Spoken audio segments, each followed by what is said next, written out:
Welcome to the Terrible Podcast with your hosts from SteelersDepot.com, where you can find all your latest and greatest Steelers news. It's Dave Bryan and Alex Kozora, always lit, talking Steelers. And now, here's Dave and Alex.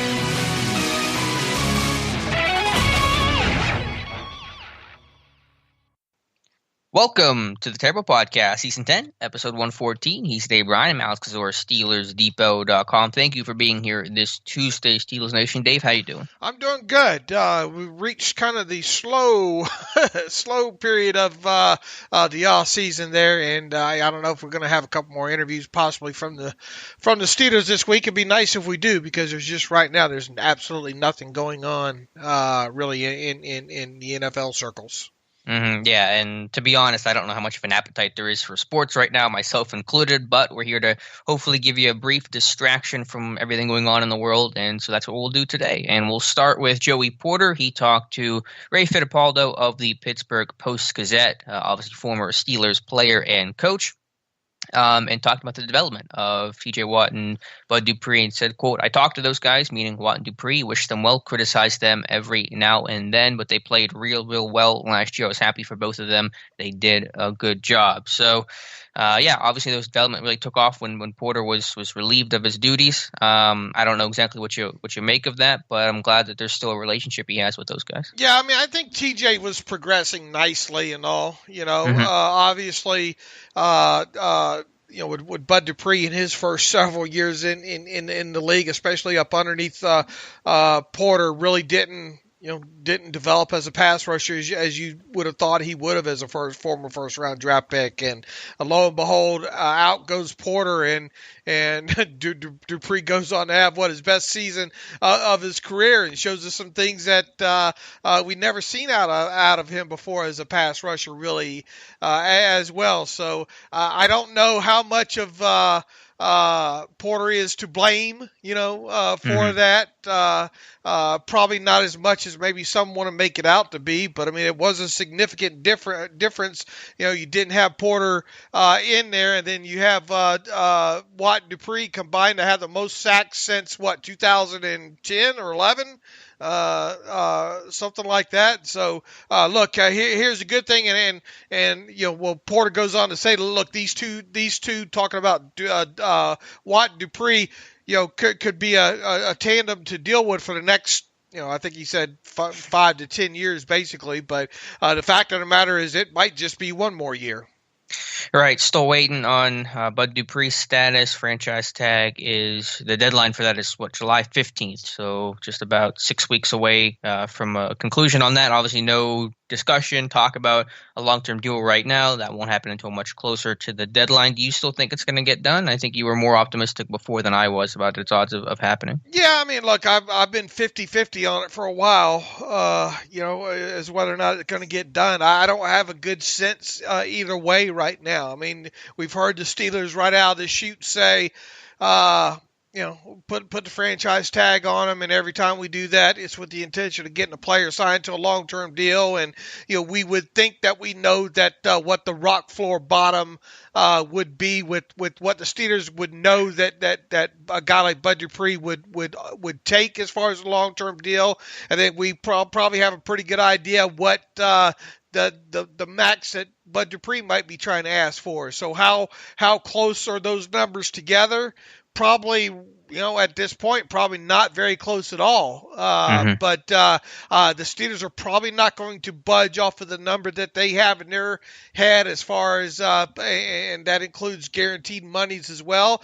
And, Bud's got,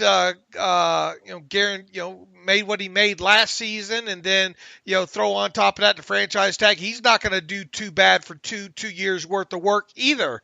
If he doesn't get a deal, he could quite possibly, quote unquote, gamble on himself, this season, and then, potentially parlay that into a mega deal, next off season. Now, the whole thing is, generally we see how most of these free agents, if you will, just don't tend to do anything after they leave, the Steelers for whatever reason. Now, there are, of course, exceptions to the rule. I mean, Emanuel Sanders has obviously had a great career, and you can probably go down a list and pick out several more. But I really don't have a good sense. I mean, obviously, with there no talk going on right now about a new deal being in place, you have to wonder if one will get done, especially knowing that the Steelers are going to want to be on the bottom end of the market price when it comes to Dupree. And then you fast forward into the draft, and Alex Highsmith was taken relatively early, all things considered, there. So they definitely, I tell you what, they definitely bought the insurance when it comes to Dupree. I will not be surprised one bit if they don't get a long-term deal worked out by the 15th of July. I know it's a hypothetical, and there's really no way to know the answer to this, but how likely is it that Dupree walks after this year and then just let Highsmith go from backup to starter for 2021? I mean, I think it's very possible, Okay. for sure. I mean, you spend... obviously a third-round draft pick isn't a first or a second-round draft pick, but I mean it's early enough where you're expecting pretty decent return on that selection, right? I mean, when you get outside of round 3, well then really, you kind of get what you get, is the way that I look at it. But any of your top 3 selections, I think you go into it thinking, all right, these guys we really hope can contribute more than just on a part-time or special teams type basis there. So we'll see, obviously, but I would think that if Dupree does not make it back in 2021, well then, the plan right now, or hope right now, is that you have a guy like Alex Highsmith, is ready to jump into that role. Yeah, no, I think so too. I guess the reason why I asked was because I was wondering what's your line between the expectation of somebody to step right in, and then also, Highsmith knowing he probably wouldn't play a lot this year, barring injury. Would that make the team comfortable enough to make him the starter, or would they go out there and try to reinvest with a really high draft pick, like a first or second rounder in 2021? So we'll see. Obviously, it depends on what Highsmith does, and hey, we're not pushing Dupree out the door just yet because he's still got a year under contract. Right, and you hope that you get a repeat or better of what Dupree did last season, and I mean, right now, look, you look at Highsmith's tape and everything like that, and impressive in several aspects, but he's yet to do it at the NFL. Anything at the NFL level technically was really only a 1-year kind of outside linebacker, if you will, at Charlotte there. He's got a lot of things to prove still, and how much of that, or how much a chance will he get to prove during his rookie season? I mean, we'll see. I think if he's the first linebacker not named Watt or Dupree on the field right out of the chute, I think that's obviously going to be a good sign for him, especially when you have guys like Ola Adaney and Tuzar Skipper that obviously have a little bit of a jump on him, not much. But there's a chance he's not that guy, right? Because Ola could be ahead of him. There obviously could be a chance that he's not that guy, and I don't think anybody should be surprised if that happens right out of the chute. Mm-hmm. So what if that scenario happens and Highsmith really doesn't play a whole lot on defense his rookie year, and he's the number 4 type linebacker and plays 70 snaps defensively? Is he still going to be the guy to go all in on in next year if Dupree walks? Yeah, I mean, that's a great question. I mean, I guess it all depends on what they see during practice, because obviously, 50 to 70 snaps is not a lot, in the course of an NFL season, especially when, we're not going to learn that much about him if he only gets that few of snaps. So that's the question. Yeah, I don't have any answers to that. It would be interesting to know, to kind of pull back with a broader discussion of coaches. I had a good discussion on a point we're going to talk about in a moment here, Dave, about Keith Butler. And just overall, how would you evaluate Keith Butler? If you just had to put him on a scale of average, above average, great, below average, something like that, how would you rank him? I don't know, numerically, probably. A scale of 1 to 10, yeah. Go scale of 1 to 10. 1 to 10, probably a 7.5. Really? That's higher than me. 7.5, right around in there. Look, I think Butler obviously built his background as a position coach, and for years did a great job with inside and outside linebackers with the Steelers. Now, obviously played in a much different style of defense and all, so he's really had to adapt to the move tight end, a lot of things that resulted in really Dick LeBeau, being kind of moved on from with the league. You just no longer can just play, stop the run, don't give up the big play and tackle the catch. Now you have to be involved with the catch point. It's not so much about stopping the run as much, but obviously that's still a big part of it. But look, make no mistake about it that the Steelers have had, or especially last season, they had a lot of pedigree talent, and how much of that good defense was a result of the pedigree, how much was related to the coaching by Butler, how much was it related to Tomlin's influence in that, how much of it was related to having a guy like Terrell Austin, being a new add-on. And I don't think any of us can sit here and say for sure, but here's the thing. At this point, I don't think any of us have to worry about Keith Butler being hired away to become a defensive coordinator at another job. Mm-hmm. I think he is what he is. I think when his time with the Steelers ultimately comes to an end, that's probably going to be it for him. So I view him as kind of the longevity aside makes him above average coach in my eyes. That's why I have him at about a 7.5. Well, yeah, I guess I should say as a DC, as defensive coordinator, because he was a really successful linebackers coach, and I think some of his best strengths are designing off-ball linebacker blitzes. For example, he gets those linebackers in the B gap better than most DCs that I've seen. To answer my own question, I think I would go with probably about a 5.5, so that'd be a little bit lower than you, just because I look at it this way, and as you mentioned, the pedigree of the talent all around him, and if you took just the nameless, gray-faced defensive coordinator, just your average DC, could he have similar success with the talent that's been assembled around him? I think the answer to that should be an easy yes. And so I don't, begrudge the team or Butler for working with the talent they have. The more talent they have, the better you look as a coach. But he's got an all-star roster, and it's kind of hard to screw it up. All right, give me an example of a defensive coordinator around the league that's doing that with just average talent.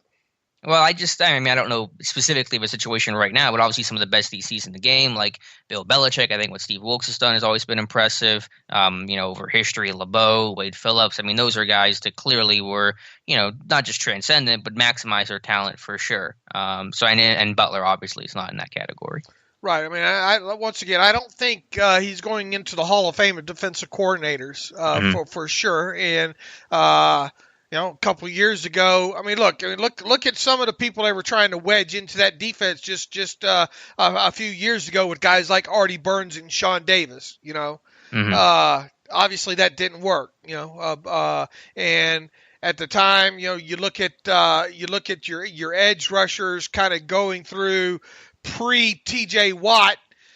Jason Worlds and obviously James Harrison is James Harrison, right? But Jason Worlds wasn't really a premier pass rusher.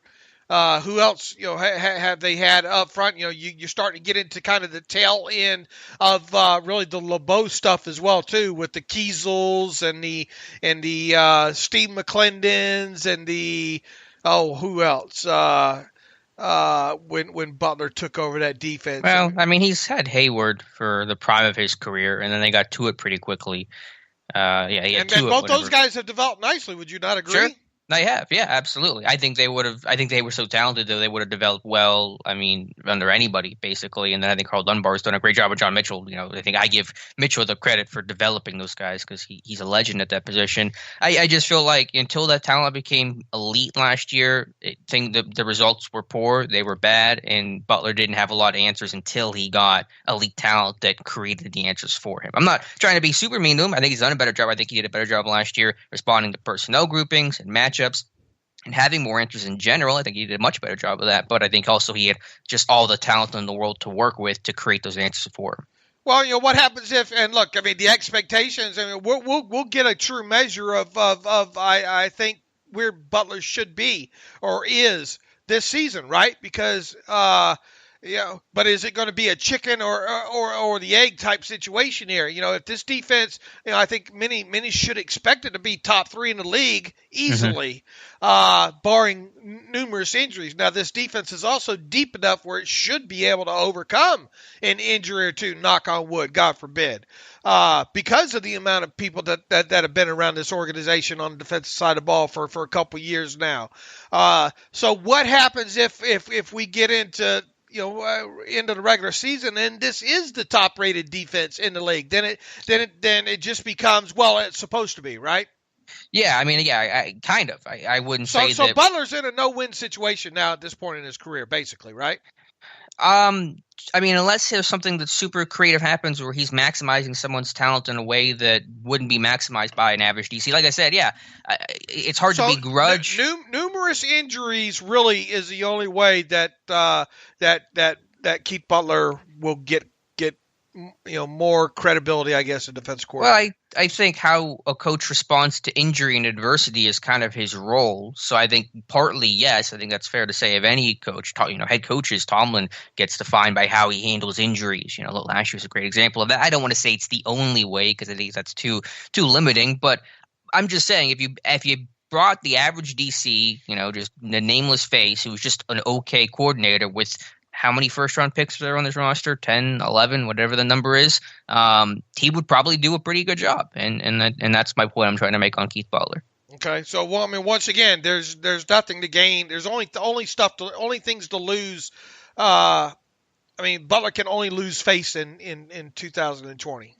Well, again, I don't think it's that scenario. I think that he can do better if there's a new personnel grouping or package, or if adversity hits, or if another young guy were to develop, for example, hypothetically, a different coverage wrinkle, responding to a particular game plan against a really tough opponent. I mean, I think there's ways that certainly Butler can look better. And as I said, there was improvement last year. I gave him credit last year, even though he had a lot of talent. He fixed a lot of mistakes that he's made in years past. You didn't get linebackers on slot receivers. You didn't play dime on the goal line like he did 2 years ago. So there are things he can do to improve. I just think overall he's an average coach that's working with some great talent, and that's generally going to give you positive results. Yeah, and that's where I come in at about a 7.5 at.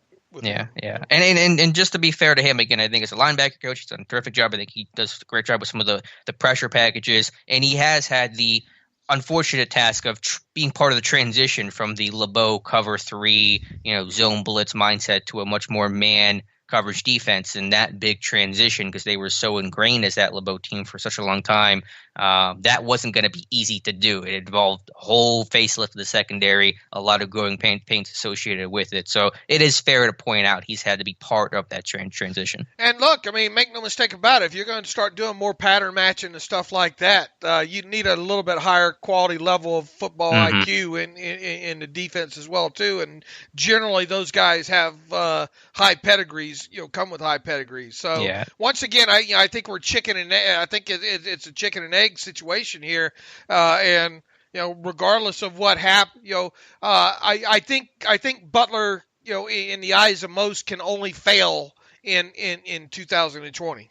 Mm-hmm. The point that brought up the Butler discussion was an article that I wrote yesterday on Monday for Steelers Depot. I encourage you guys to check out. And it's a question I had posed and didn't have the answer to for the longest time, and I finally got around to. Let's try to find the answer to this. When was the last time the Steelers had the same core secondary from the end of one year to the start of the next? And the last time that happened, Dave, was 2011 with, who are the names here? Ike, Troy, Clark, and then kind of a combination of Brian McFadden and William Gay. So it's been about a decade since it just really hasn't been any sort of significant change in terms of either a brand new face or somebody elevating into a huge role from bench to starter kind of deal. And I think that continuity is going to be really important for the secondary to let them hit the ground running week one, as opposed to trying to get someone used to the system, figure out what you have in the guy, and be more limited in your scheme early in the year until the back half of the year when you can kind of open things up a little bit. Hey, here's the thing, regardless of which, where you want to point the finger at, this 2020 unit, this is the best Steelers defense since insert blank here. Yeah, the last Super Bowl defense, maybe even both, maybe the Cardinals Super Bowl or maybe the Packers Super Bowl. I'm not sure. I mean, this on paper is a good damn unit. I mean, Yeah, top and five. and the thing about it too is after this season's over, it's probably going to look a little bit different. You know, you got guys like Mike Hilton, Cameron Sutton set to be. Who we'll see if one of those two might be back. Joe Hayden's obviously another year older. What else? I mean, Vince Williams. Like it or not, 2020. Probably going to be the last season for Vince Williams in a Steelers uniform. You're gonna lose quite a few pieces, I think, of this defense, and really they're quite lucky to have as many pieces returning in 2020. And once again, that combined with the virtual offseason is just, I'm going to keep banging that, and why I think people should be disappointed should this defense not come through in 2020 is because, man, I don't think I've ever been as excited about a defensive unit since 2010, 2009, 2010. Right. Yeah, I think Matthew had the article yesterday. Steelers have the fourth most defensive snaps returning in the league, obviously losing Barron by their own accord and Hargrave to Philadelphia. So, I mean, the main core is intact. Right. So, I mean, yeah, I mean, if this defense shines like we think it should, then Butler's not going to get much credit. However, if we're talking about anything really outside of the top five with this defense, really top three in my opinion, then it becomes do we need to point the finger even harder at a guy like Keith Butler? I mean, look, let's face it. Keith Butler and Randy Fichtner aren't long for their job, their time in Pittsburgh. Period. Just because of the law of averages and the amount of time both have spent in Pittsburgh here. So I think expectations are high and really not, and this has been mostly about Keith Butler on the defensive side of the ball, but really offense too, because make no mistake about it, blah, blah, blah, backup quarterback, yeah, yada, yada. Ben's back. And Ben being back should make this offense better because, once again, they have a lot of returning pieces on the offensive side of the ball, just like they do on the defensive side of the ball. So expectations, I know the media kind of downplays them, and Peter King writes that this is the number 10 team, and Baltimore, several people are picking Baltimore to win the division. I get that aspect of it, but even so, if I was a neutral outside analyst looking at this thing objectively and knowing what I know about the Pittsburgh Steelers right now, expectations for the 2020 season should be high. Sure. And speaking of coordinators with Fichtner, it's kind of a big year for him. And we've talked about this on the podcast before where you had, his first year in 2018, things went pretty well, but had a lot of talent. Things were pretty poor last year, but definitely lacked talent. So with Ben back, you expect this offense to take a big step forward. And so it's kind of a figure out who your OC is and really how good is he type of year for Randy Fichtner. And look, I think technically they hope to be able to keep this thing together mostly through the 2021 season, which would be which right now is Ben's last contractual season. It just kind of after that, I think kind of all bets are on because how much longer is Kevin Colbert going to do this? Mike Tomlin, obviously one of the longest tenured head coaches in the NFL right now, but at some point you have to kind of wonder, maybe he want to get on with his life's work or something else. Pouncey, Ben. Yeah, I mean, you got to have a huge turnover. That's why it kind of feels like you look back at kind of history at kind of the ups and the downs and all.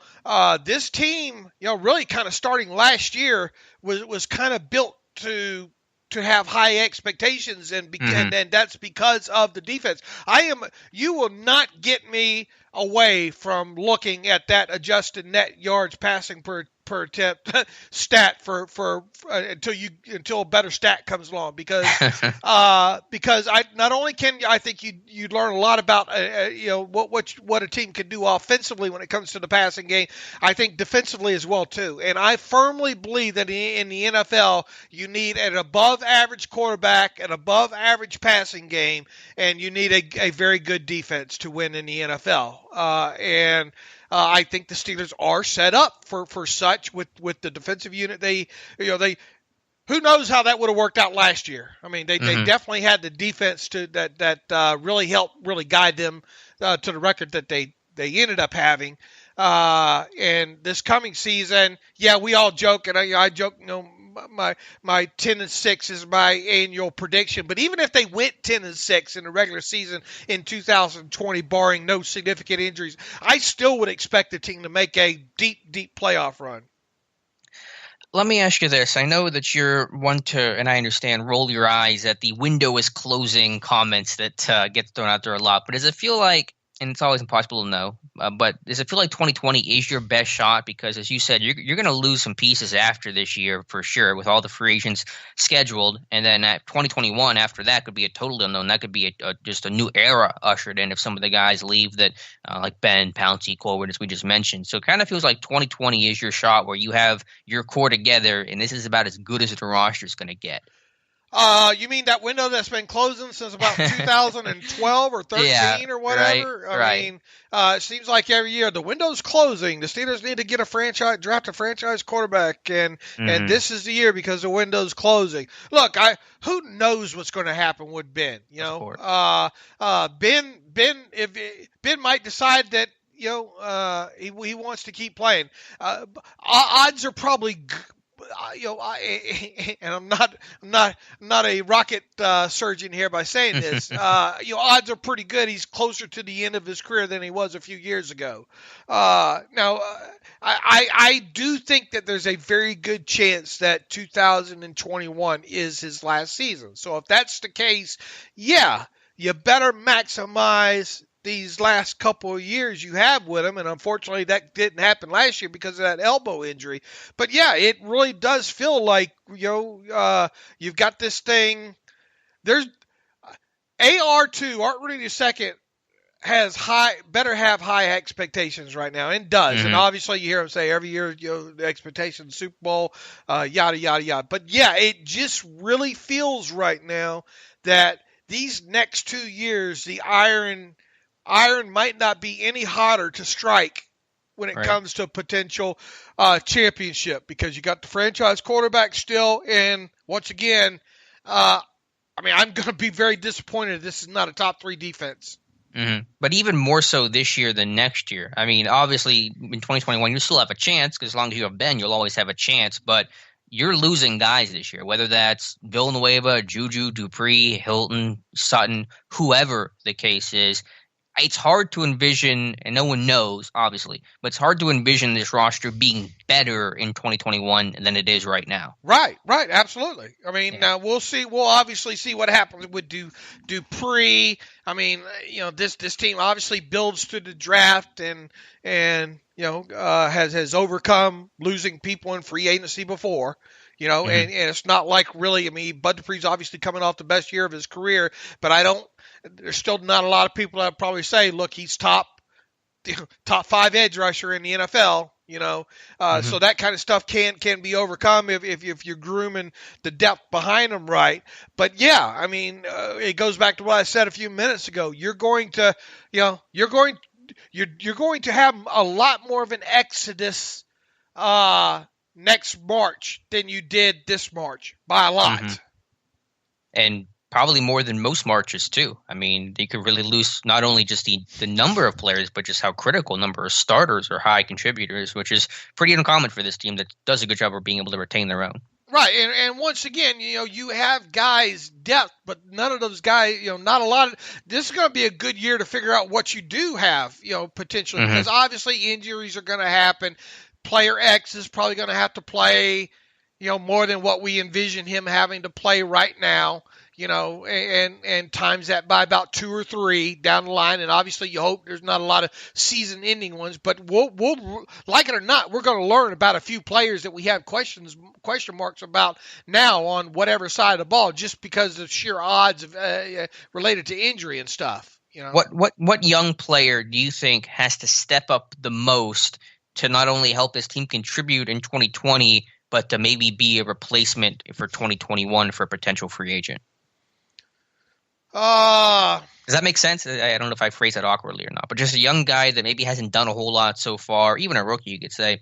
I think you have to start on your offensive line with just a guy like Chukwuma Okorafor or something. Yeah, that's where I was going to go, I think, yeah. Because what if you lose Villanueva? I mean, how do you replace that guy? Well, I mean, you could be in a situation where you turn around next March and you're wondering who either one of your tackles are going to be. True. So Okorafor better show up to at least be an answer, a potential answer somewhere. Right, and you think Ben likes going to want to go into what might potentially be his final season with De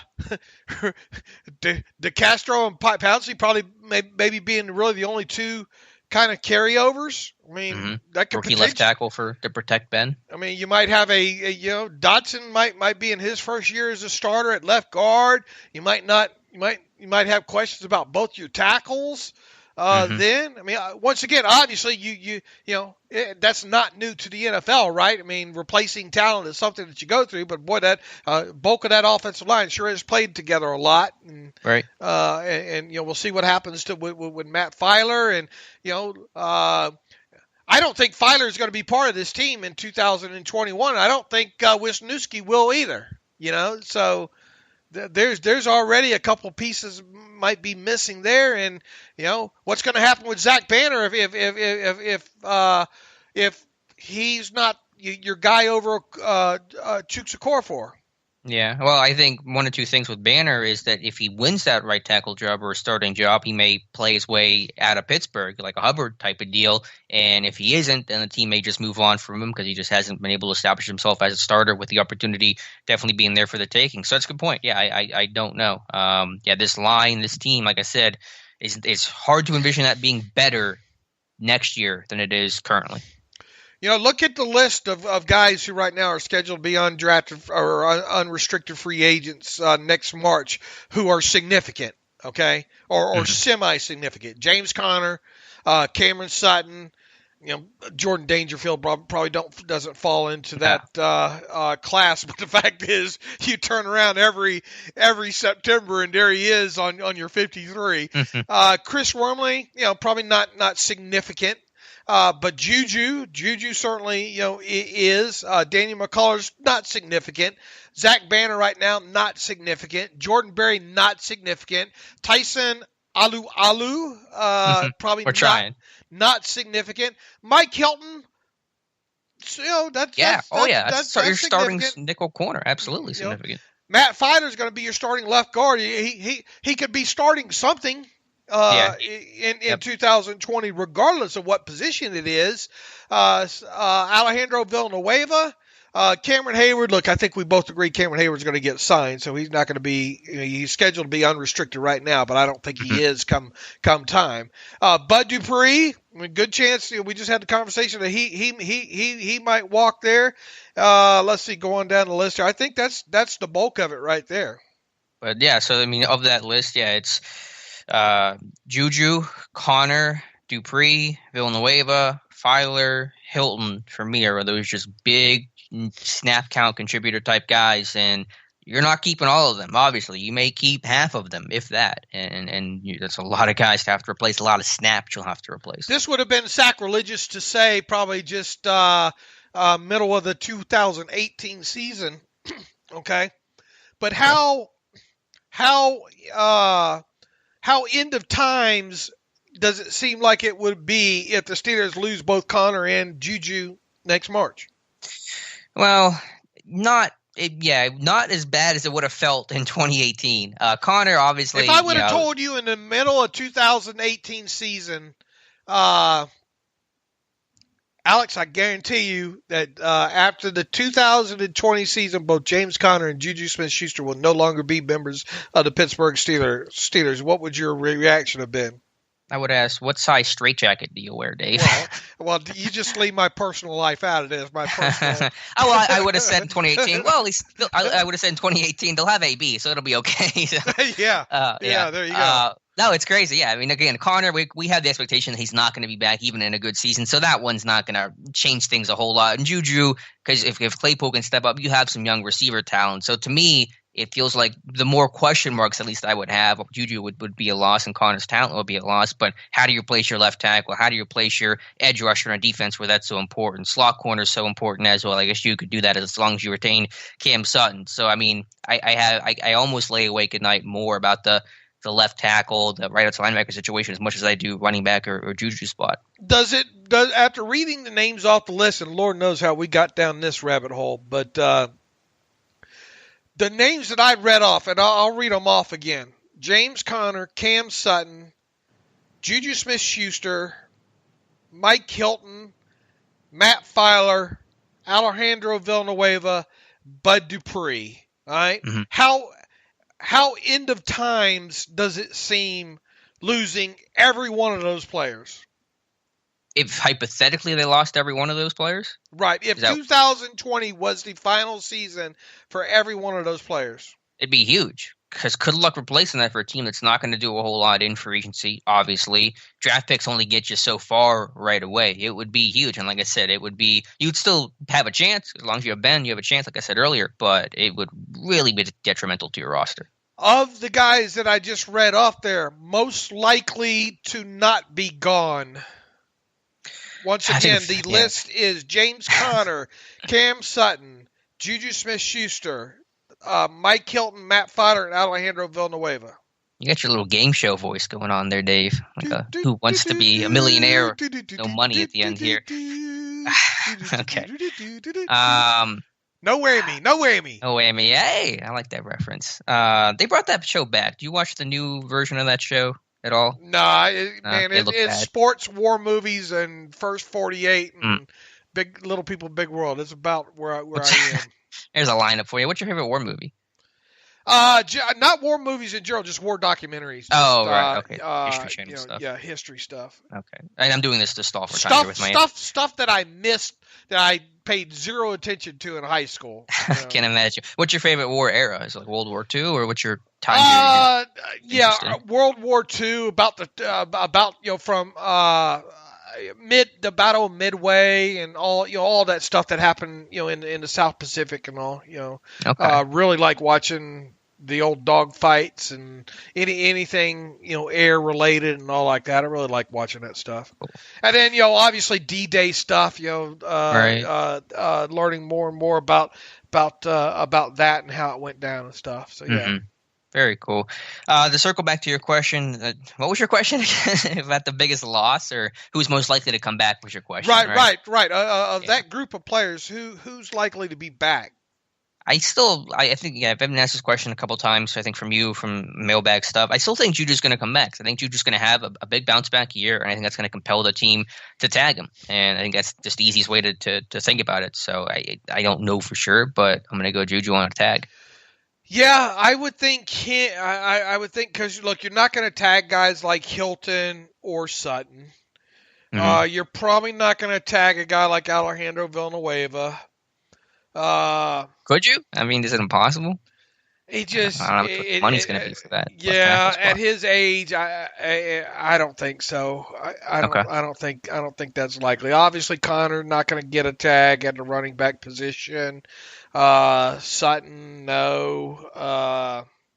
Well, just with Villanueva, let's say a core four doesn't have a good year and he's a backup and it just feels like it's not going to work. I mean, if you're Pittsburgh and Villanueva's about to walk, you're freaking out because you have no one in-house to replace him. I think if Villanueva plays, and I don't know why the guy gets the amount of, disrespect that he gets as a starting tackle in the NFL. If he plays at least the level that he's played at the last couple of years, I could see him getting a 3-year deal at around, I don't know, what's top 10 right now as far as tackles go. I can look it up. I mean, you're thinking like $12 million per year? Am I lowballing that? Let me try to look. I don't know what the tackle market is like right now.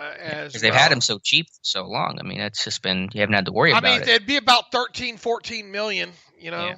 So 3 years, what's 14 times 3, 40? Yeah, 3 years, 40 to 45 million. And that's obviously in that realm where you're thinking, I don't know, That's why there's a lot of question mark. That's why I definitely could see. I mean, his average yearly value still is at $6 million. I mean, you want to talk about a bargain upon bargain. I mean, the guy has started. How many games has he started in a row now? 50. Been a lot. I mean, he is believe it or not, he is. I think he's. Remember that article I did on longevity of Steelers left tackles over the years? I mean, I think he's. Yeah. I think him and John Kolb. Yeah, I think he's reached that point. And believe it or not, 80 consecutive regular season games played in. 74 starts. He's never missed a start. 74 consecutive games started. That's incredible for a Steelers tackle. Since Beachum tore his ACL in 2015 against the Cardinals, Villanueva stepped in. He's never missed a start. There is only 3 players with more consecutive regular season games started than Villanueva. Mitchell Schwartz, Jake Matthews, and Morgan Moses. Wow.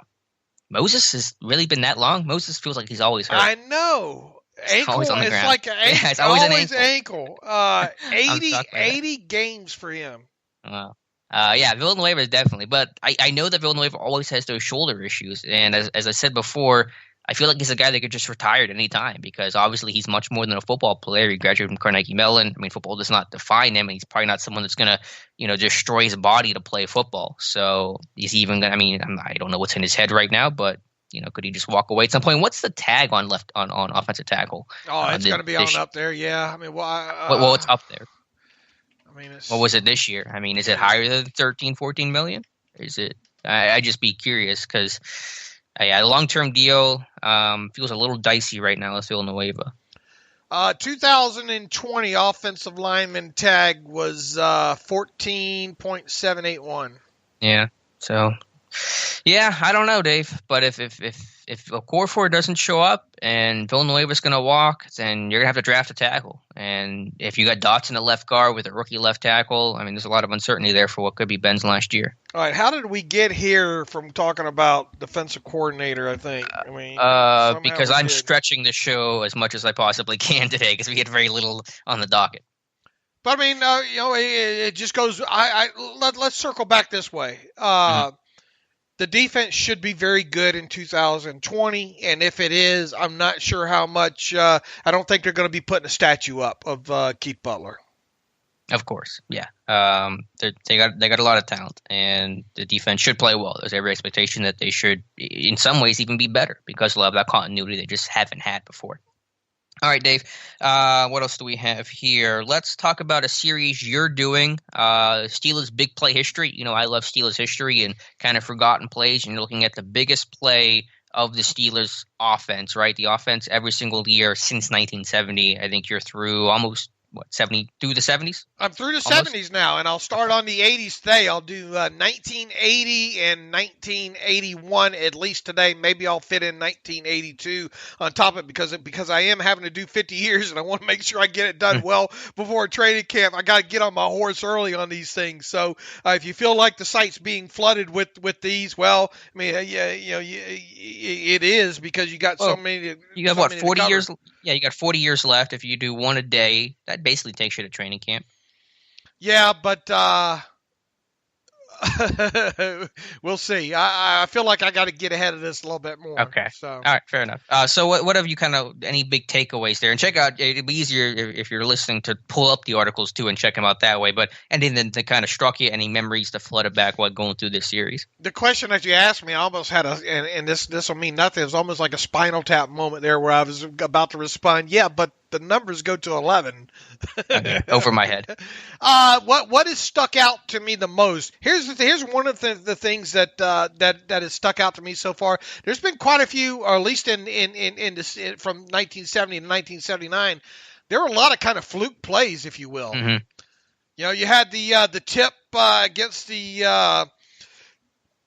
Oh, bless me. The Browns against the Browns in 1977, the deep Bradshaw to Frank Lewis 65-yard touchdown was the longest play that year against the Browns. That was an underthrown ball that Oliver Davis, the Browns cornerback kind of misplayed. It went off his arm, went off his hands and bounced around. And Lewis got it, and a missed tackle at about the 19, and he waltzes the rest of the way into the end zone there. And then you have like in 1978 the Bradshaw to Stallworth against the Falcons. Stallworth had to break a lot of tackles. Really didn't catch that football too far down the field. I think somewhere around the 40-something yard line, and then really it was all Stallworth from right then. And then you go back to more of the early 70s with John McMakin, the tight end, and the long touchdown that he had on a ball that was supposed to go to wide receiver Ron Shanklin, over the middle of the field there. Both those guys kind of ended up in the same area of the field. And here's something. Go back and zoom in on that McMakin touchdown and watch how he catches that ball. It's almost like the original helmet catch.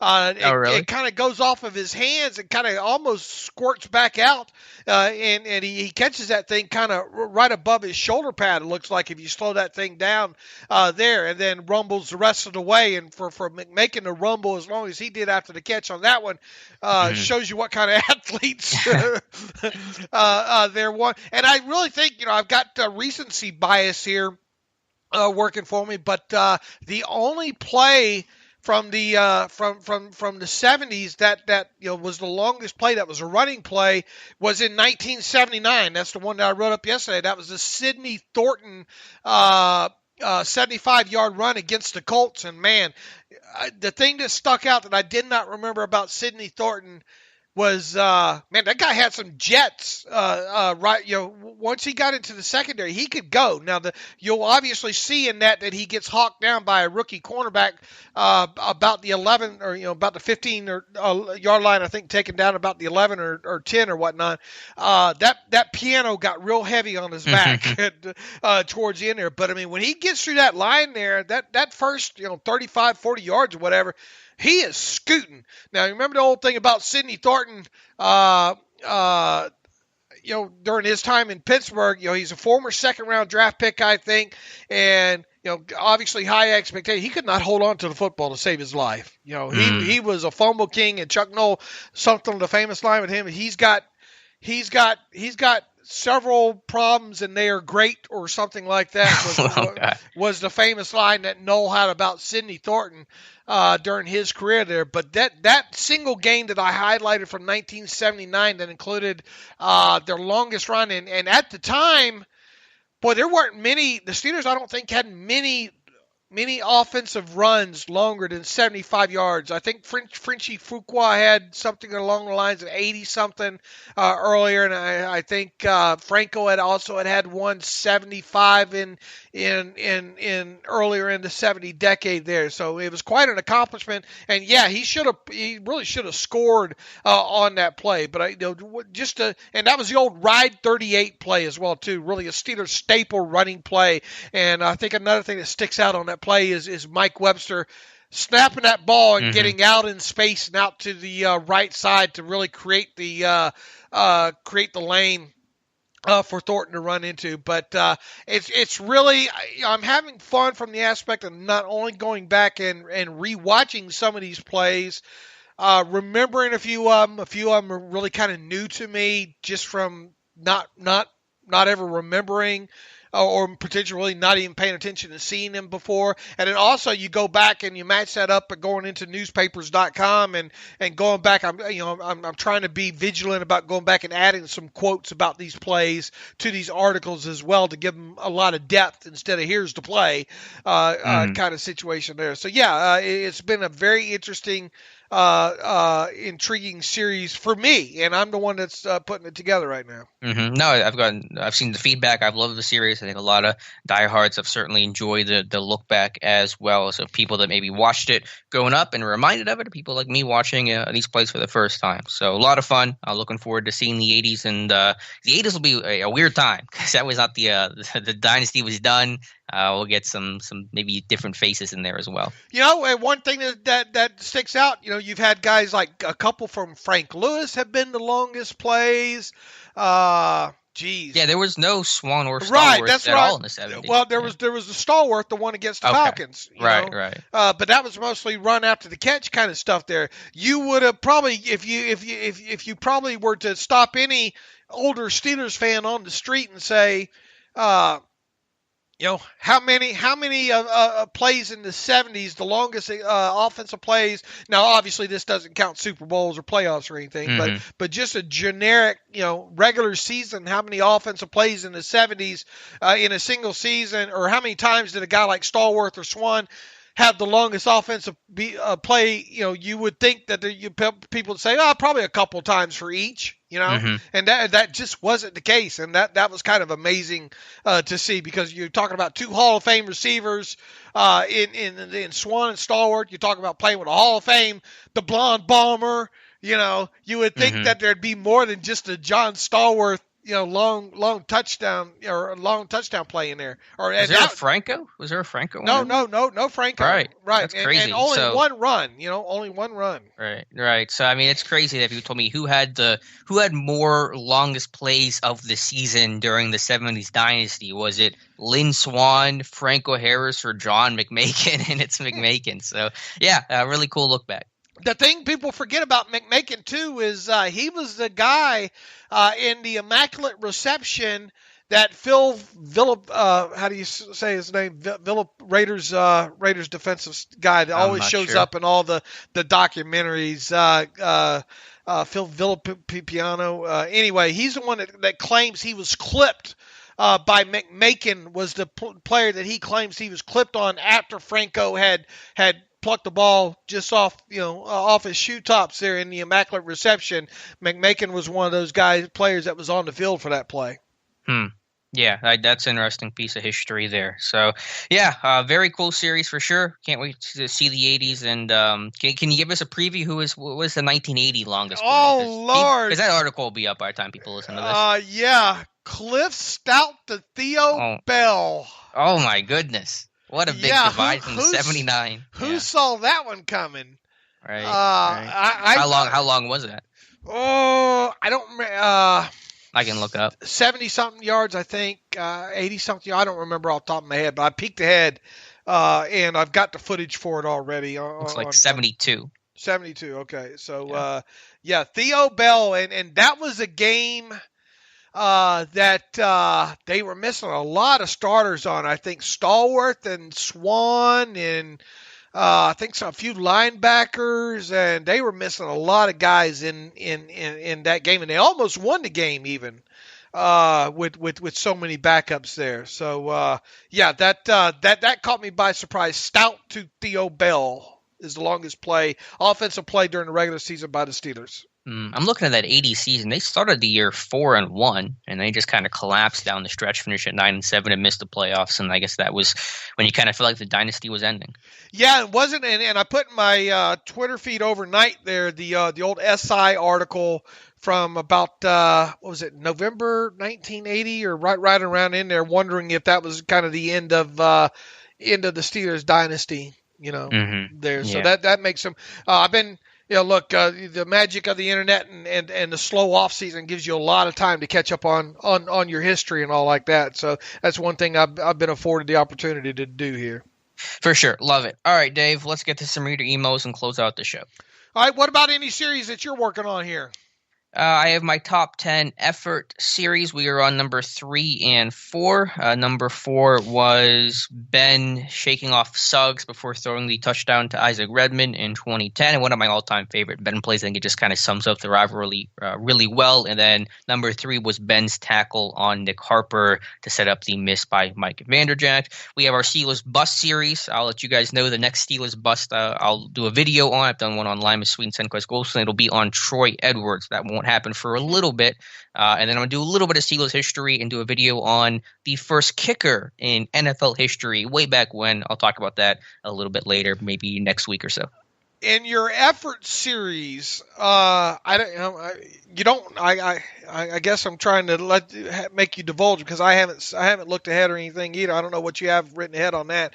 But is the play by Troy Polamalu against the Lions in that? That would have been a good one. It did not make the top two.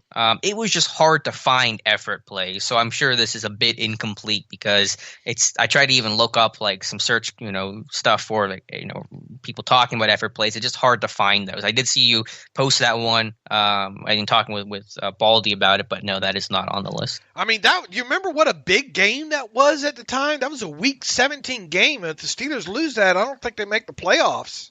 That was 2005? I believe so. Yeah. Yeah. Okay. Yeah, I think because they were collapsing down the stretch, right? And they had to save their season with that win. And hold on a minute here. I'll pull up. But yeah, that was a great play on Kevin Jones. I don't Kevin Jones. Yeah. No, I mean, and he had the wherewithal to sniff out and that screen from behind and not only knock the football out, but make sure he brought the player down on top of it in case he missed there. But no, they had started off, let's see, 3, 4, 5, 6, 7-2, and then they lost 3 straight that season to Baltimore, the Colts, and the Bengals. And then they went on to beat the Bears, Vikings, Browns, and then I think they needed to beat the Lions at home to get in that year. So that was a big game at the time. Yeah, they were the 6th seed, so I imagine it was a big game. Yeah, that would have been a good one to have maybe closer to the top list. I did have the one Troy tackle in the 2005 championship game on the list, but the top two, I won't tell you what they are, but they are pretty famous plays. They're not that obscure, to be honest with you. All right, let's get to the email machine from Ramon Angula. Writes in, "Hey guys, first time writer from Mexico. Yay! Thanks, Ramon. Good to hear from you from Mexico. Don't make this be your first and last one." He says, "I started to listen to your show last season, and it became my favorite Steelers podcast." Well, thank you. I'd like to listen to your take on the following. In your opinion or knowledge, what is it from Steelers Nation that drives so much anger towards Mike Tomlin?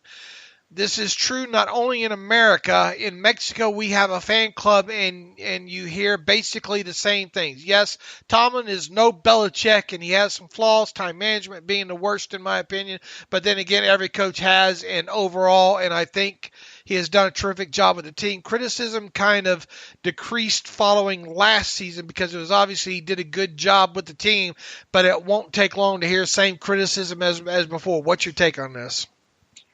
Yeah, I think that's just common for a lot of fan bases where they generally dislike their offensive coordinator and their head coach and their starting quarterback. Those are generally easy scapegoats. Now, Tomlin has his flaws, as you pointed out.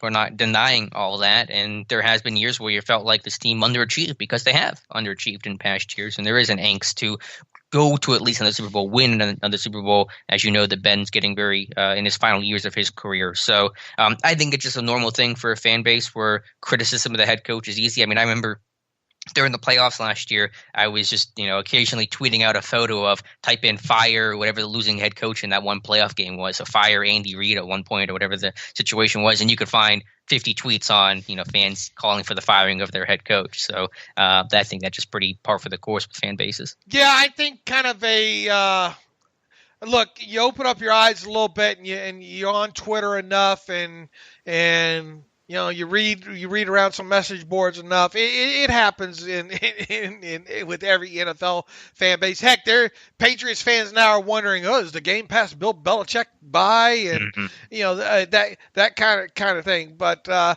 lot of it, I think, with Tomlin stems from just feeling that they should have more champion, that he should have won more by then. And should he have at least one more Lombardi to his credit by now? Yeah, I think it's fair as well. I mean, you look at that. What would have happened a few years ago if that team wouldn't have lost to Jacksonville? Right. They were primed that year. You go back, even a few years, earlier than that, it just feels like this team should have at least one more championship under Tomlin. Now, even if they did, would that be enough to quiet people down right now to think Tomlin's overstayed his welcome there? So I get it. I mean, I see it. I don't necessarily get it because I don't think there's a I'm not ready to run Tomlin out of town. Now, if this team misses the playoffs and there's not serious amount of injuries to point the blame to, that you have to kind of wonder at that point there. But I think it is. Look, I mean, unfortunately, he's had to go match wits with Belichick quite a bit, and only one team can win it every year as well too. On top of it there. So, yeah, I mean, I think it stems from, expectation as a fan base too. I mean, you expect the Steelers to be in this thing year in, year out. And now here we are 2 years in a row that they're not even in the playoffs. Last year was a great coaching effort by the team all the way around, but they didn't make the playoffs. It really, really, really would have been something, I think. Look, we were having a conversation. Is Mike Tomlin Coach of the Year candidate, with about 3 weeks left in the season, right? Mm-hmm. Right, yeah, absolutely. We see how quickly a season turns. It's expectation. This team's always expected to compete for Super Bowl, as you mentioned earlier. We talk about every single year that the goal is to win a Super Bowl, and rightfully so. And so when you meet those or miss those expectations, then yeah, you're going to get criticism, which is fair. And Tomlin's talked about that's part of the job description. You're going to get criticism, and he embraces that because he wants to be in a place where expectations are set, really high. I don't know what the narrative is if they win it all this year. What is it all the way around? I mean, is it they were expected to, or Tomlin won? Tomlin should have won it all because of the team that they had.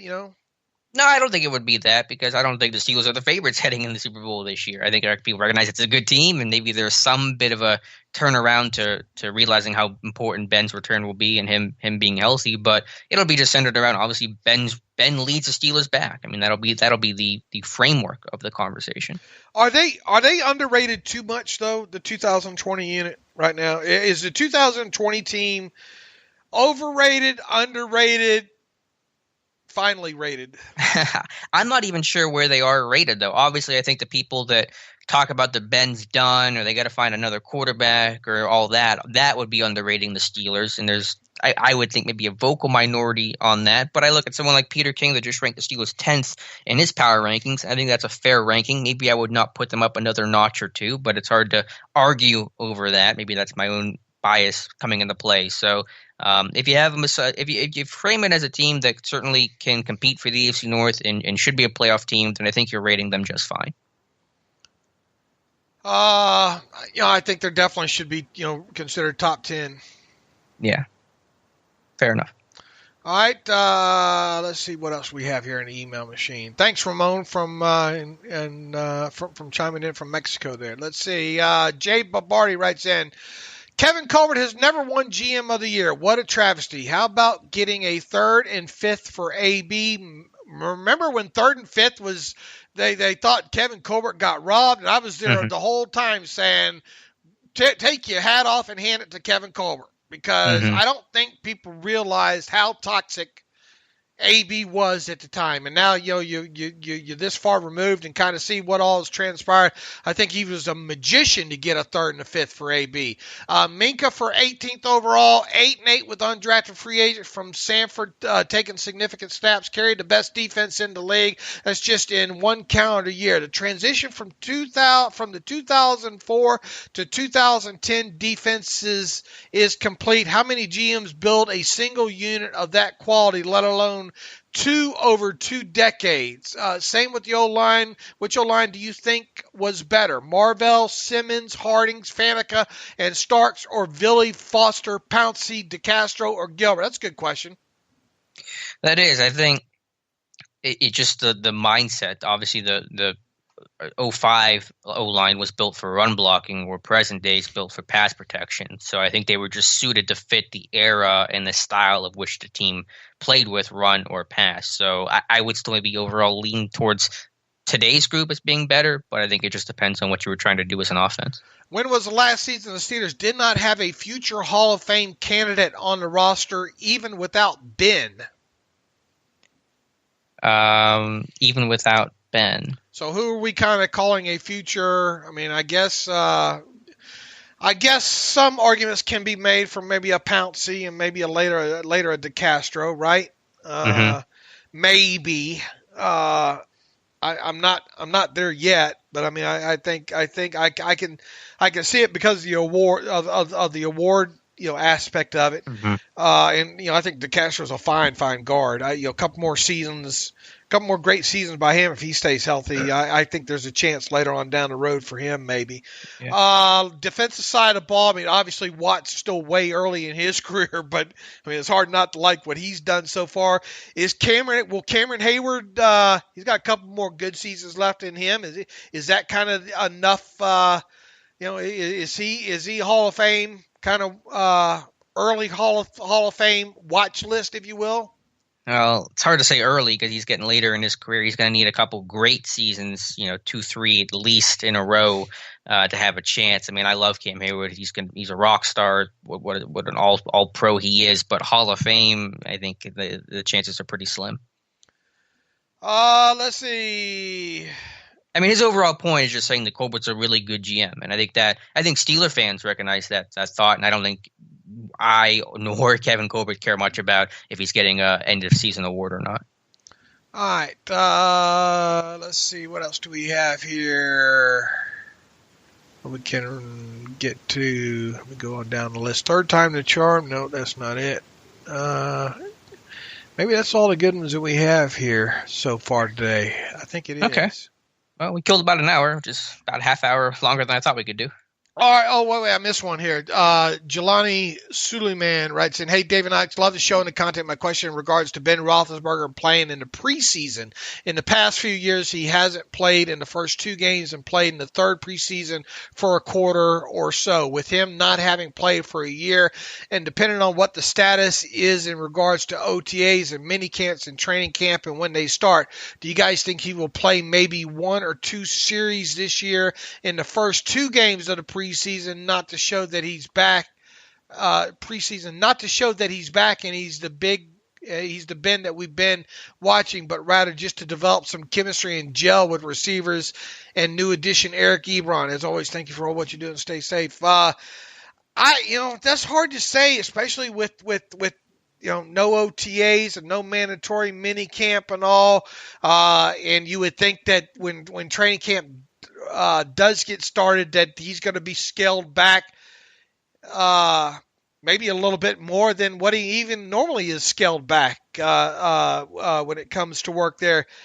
I don't know what to expect during the preseason there. They're not going to put him out there with a bunch of furniture movers, I'll tell you that. So if he does get any work, it's going to be first team, definitely first team related there. And I don't see him playing in the first game, in the Hall of Fame game. I really don't see him playing in that game against Tampa Bay either, which would be their second preseason game, which would normally be their first preseason game. So the question becomes: do you get him an early series, 1 series in what would be the third preseason game, and with the idea of maybe getting them a quarter and a half's worth of work in the next to last one? Yeah, I'm kind of with you. I was thinking about it some more, and as you said, there's so much uncertainty. I don't know what their approach is going to be. Do you ramp it up more to get them back? Do you take it slower because you're just worried? I think you go into camp, see how he feels and all that. I'm with you. He was not going to play in the Hall of Fame game. There's no chance of that. I don't think he'll play in the opener versus Tampa Bay. I think that you maybe do play him in that third preseason game, week 2 of the preseason for the NFL, just to get him move around a little bit, maybe take a hit, but maybe not, and just kind of see how that arm feels before the third game where you're going to play him fairly significantly, at least a quarter and a half. So I think you do want to get him some game action before that point, just to get him throwing a pass inside a stadium, just see how that arm feels in a moment like that with the adrenaline going, and before you kind of turn the dial up, for that tune-up type game. Yeah, and I could see that happen. Do I know which way it's going to go? No, absolutely not. But I could see him maybe getting a series in what would be the team's third preseason game this year. Yeah, I would do that. I would throw one deep pass in the first play of the game, have him hand off the next 2 snaps, and get him off the field for that game. Mark my words, the first offensive play of the 2020 season for the Steelers will be Ben taking a shot down the field. To James? Juju? James Washington. All right. Right sideline, I guess? There you go. Right side. All right. Is right it going to be complete? Field. I don't know. I haven't. My crystal ball is out right later. now. Yeah. All right. Ask you again later. But I could just, that seems like something Ben would want to do. I'm back. Oh yeah. Well, Ben's if it was up to Ben, he'd throw it deep every single play. Right. But all right. So week 1, Monday night against the Giants, first snap of the game. Offensive snap for Pittsburgh, deep down the right sideline to James Washington. There you go. Unknown result. There you go. Write it down. Write it down there. You're like that Seattle Mariners announcer from a couple years back. You ever see that? He called a home run like perfectly. Okay, maybe not that far, but anyway, I think that's got us all kind of caught up there. All right, good deal. So yeah, we will be back for Friday, hopefully with some more things to talk about. We got over an hour today, so I'm pretty happy with that. All right, so in the meantime, you can follow me on Twitter at Steelers Depot. Follow Alex on Twitter at Alex_Kozora. Tell people about what we do on Monday nights real quick. Yeah, you can check out the Monday live stream. It is archived. We did yesterday. It's on Steelers Depot, so if you missed it, you can check it out there. But Dave and I, every Monday from 7 to 8 p.m. Eastern Time on YouTube, on my YouTube channel, just Alex Kozora. You can find it there. We do a live stream, just answering any questions for an hour. So just a nice Q&A session. Had a good group on hand yesterday, and so appreciate everybody that came out. And if you missed it, check us out on next Monday. Yeah, and also, look, during the slow season, if you have a little bit of extra time, head on over to iTunes or Apple or whatnot, and leave a review on the podcast about the Terrible Podcast, if you will, and rate it and tell us what you think. Even if you want to, even if you have an issue with me, you'd like to get off your chest. But just appreciate some feedback on that. We haven't kind of pushed that in quite a while there. It's always helpful. And if you follow Alex or myself on Twitter, if you'll kindly retweet what we have, maybe share something on Facebook this time of year is always helpful as well. If you're into social media and all like that, every little bit kind of helps during these slow periods of the off season, which we're right in we're starting right now. Technically right now until time training camp starts, and especially with there being a virtual off season right now is when obviously things get kind of slow there. So any kind of support you can give us that way certainly would be appreciated. And as I said, you can follow me on Twitter at Steelers Depot. Follow Alex on Twitter at Alex_Kozora. Follow the show at Terrible Podcast. Email the show, theterriblepodcast @gmail.com. If you like what we do and you want to donate to the cause, go to SteelersDepot.com, hit the donate button, upright navigational bar. Thank you for all that donate, have donated, thinking about donating. We certainly do appreciate the support that way. Also, if you'd like an ad-free version of SteelersDepot.com, go to the site, hit the ad-free button in the upright navigational bar, and for $25 for one calendar year, you can have an ad-free version of SteelersDepot.com. So until Friday, when Alex and I will be back at it again, as always, thanks for listening to the Terrible Podcast with Dave and Alex.